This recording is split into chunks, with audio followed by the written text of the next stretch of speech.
Magandang umaga sa ating lahat, saan man panig ng buong mundo, nanonood ngayon at nakikinig. Atin ang pakinggan ang mabuting balita ng Panginoon ayon kay San Marcos.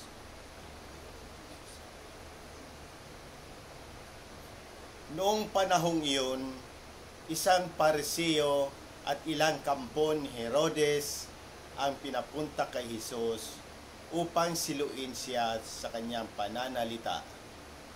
Lumapit sila sa kanya at ang sabi, "Guro, nalalaman po namin kayo'y tapat at walang pinaggimian, sapagkat pareho ang pagtingin ninyo sa lahat ng tao. At itinuro ninyo kung ano ang kalooban ng Diyos sa mga tao. Naayon po ba sa kautusan ang pagbabayad ng buwis sa Sisar? Dapat ba kaming bumuwis o hindi?" Ngunit batid ni Jesus na sila'y nagkukunwari. Kaya't sinabi niya sa kanila, "Bakit ba ibig ninyo akong siluin? Bigyan ninyo ako ng 1 denaryo. Titingnan ko." At kanilang binigyan siya. "Kaninong larawan at pangalan ang nakaukit dito?" tanong ni Jesus. "Sa Sisar po," tugon nila. Sinabi ni Jesus, "Ibigay ninyo sa Sisar ang sa Sisar, at sa Diyos ang sa Diyos." At sila'y namangha sa kanya. Ang mabuting balita ng Panginoon. Pagnilayan natin bilang mga Romano Katoliko. Sa ating pagninilay sa mabuting balita ayon kay San Marcos, makikita natin ang karunungan at pag-ibig ni Jesus sa pagtuturo ng tamang ugnayan ng tao sa pamahalaan at sa Diyos. Ang mga refleksyon natin. Una, pagkilala sa katotohanan at pagiging tapat. Sa simula, ang mga Pariseo at kampon ni Herodes ay lumapit kay Jesus na may balak na siluin siya.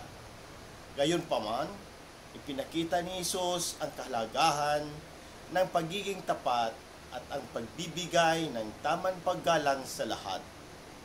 Anuman ang kanilang katayuan sa buhay, ipinapakita dito na ang isang tunay na tagasunod ng Diyos ay hindi tatanggi ng tao at lagi nang nagsasabi ng katotohanan. Pangalawa, pagkilala sa otoridad.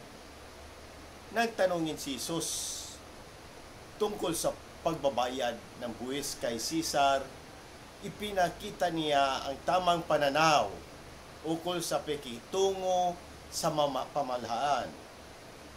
Ibigay ninyo sa Sisar ang sa Sisar at sa Diyos ang sa Diyos.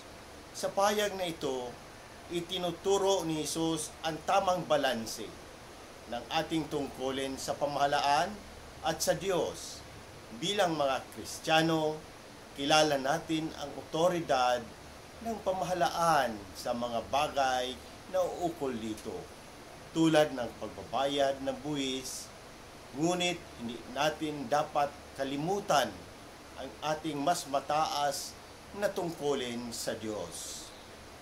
Pangatlo, ang paghahari ng Diyos. Sa mas malalim na antas, ipinaalala sa atin ni Jesus na habang tayo ay nabubuhay sa mundo at sumusunod sa mga batas nito, ang ating pinakamataas na katapatan ay dapat laging nakatuon sa Diyos. Ang lahat ng mayroon tayo ay mula sa Diyos. Kaya't ang ating buhay, kakayahan at pag-ibig ay nararapat na ialay sa Kanya. Pang-apat, ang integridad ni Jesus. Ang reaksyon ng mga Pariseo at kampon ni Herodes na namangha kay Jesus at nagpapakita ng kanyang integridad at katilanuhan. Bilang mga tagasunod ni Kristo, tinatawagan din tayong mamuhay ng may integridad at karunungan upang sa lahat ng pagkakataon may pakita natin ang liwanag ng Diyos sa ating buhay. Sa kabuuan, ang Ibanghilyo ngayon ay isang paalaala sa atin na ang ating buhay ay dapat napamahalaan ng matalinong balanse ng ating mga tungkulin sa lipunan at sa ating mas mataas na tungkulin sa Diyos. Ang ating pangaraw-araw na pamumuhay ay dapat na sumasailalim sa ating pananampalataya at pagmamahal sa Diyos. Habang tinutupad natin ang ating mga responsibilidad bilang mamamayan ng mundong ito, sa muli sa Diyos ang papuri at pagpapala. Magandang umaga sa ating lahat.